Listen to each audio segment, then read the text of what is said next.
આજે આંતરરાષ્ટ્રીય મહિલા દિવસ છે। કોંગ્રેસ પક્ષ વતી તમામ માતા બહેનો દીકરીઓને ખૂબ હૃદયપૂર્વકની શુભકામનાઓ આંતરરાષ્ટ્રીય મહિલા દિવસ નિમિત્તે પાઠવું છું। આજે પ્રધાનમંત્રીજી પણ ગુજરાતમાં છે।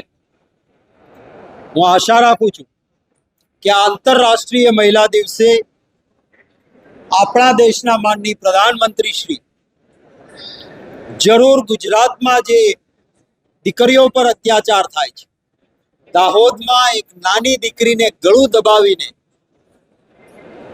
બળાત્કારની કોશિશ અવાજ લગાવે તો ગળું દબાવીને મારી નાખવામાં આવે અને મારનારો એ ભાજપની વિચારધારાનો પ્રચારક નીકળે, ત્યારે બેટીઓ કેવી રીતે સુરક્ષિત છે એના વિશે બોલે।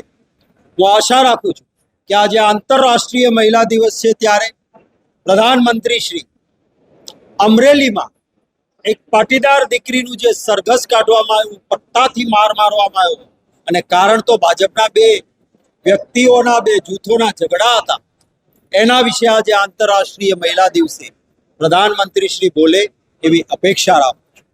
હું અપેક્ષા રાખું છું કે ગુજરાતમાં જે નિર્ભયા ફંડ કોંગ્રેસની કેન્દ્ર સરકારે મહિલાઓની સુરક્ષા માટે ઊભું કર્યું હતું, એમાંથી જે પૈસા કેટલા વપરાયા, પબ્લિસિટીમાં જાય પૈસા અને માતા બહેનો દીકરીઓની સુરક્ષામાં પૈસા ન જાય એના વિશે બોલે। હું આશા રાખું છું કે પ્રધાનમંત્રી શ્રી ગુજરાતમાં ગર્ભવતી માતાઓ અને માલ ન્યુટ્રિશન બાળકો જે દીકરીઓ જન્મે છે એ કુપોષિત જન્મે છે એનો આંકડો હમણાં જ બહાર આવ્યો।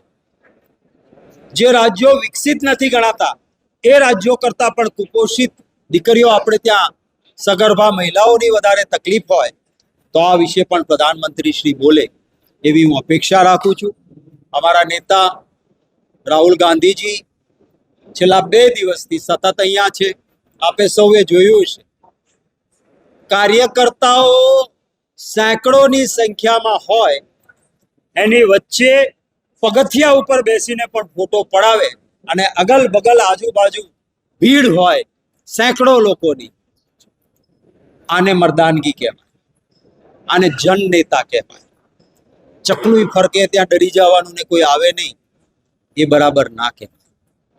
રાહુલ ગાંધીજી આજે આવશે ત્યારે આંતરરાષ્ટ્રીય મહિલા દિવસ છે માટે અમારી બહેનો એ લાઇનઅપમાં રહીને રાહુલ ગાંધીજીનું સ્વાગત કરશે મહિલા દિવસ નિમિત્તે। આજે કાર્યકર્તાઓને સંબોધન પણ કરવાના છે, કાર્યકર્તાઓ સાથેનો સંવાદ એમનો છે। આપે સૌએ જોયું કે ગઈકાલે ખૂબ ખુલ્લા મને ને મેં પણ ત્યાં કહ્યું હતું કે મારા વખાણ નહીં, મારી ફરિયાદ ખોટું થતું હોય એ કહેજો। કાર્યકર્તા છો અને નેતા પાસે સારું સારું નહીં, સાચું સાચું કહેજો, એ કહ્યું હતું।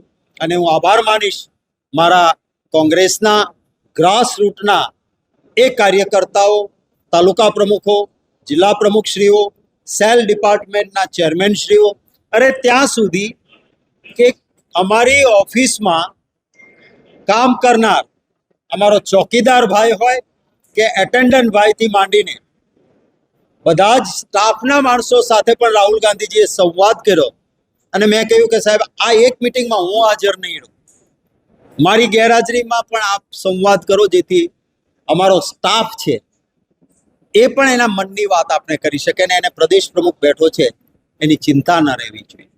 આવું ઓપન નેતૃત્વ રાહુલ ગાંધીજીનું છે। આજે અહીંયા આપ જોવો છો સવારનો સમય છે, છતાં ખૂબ સારી સંખ્યામાં અમારા આગેવાનો કાર્યકર્તાઓ અહીં પહોંચ્યા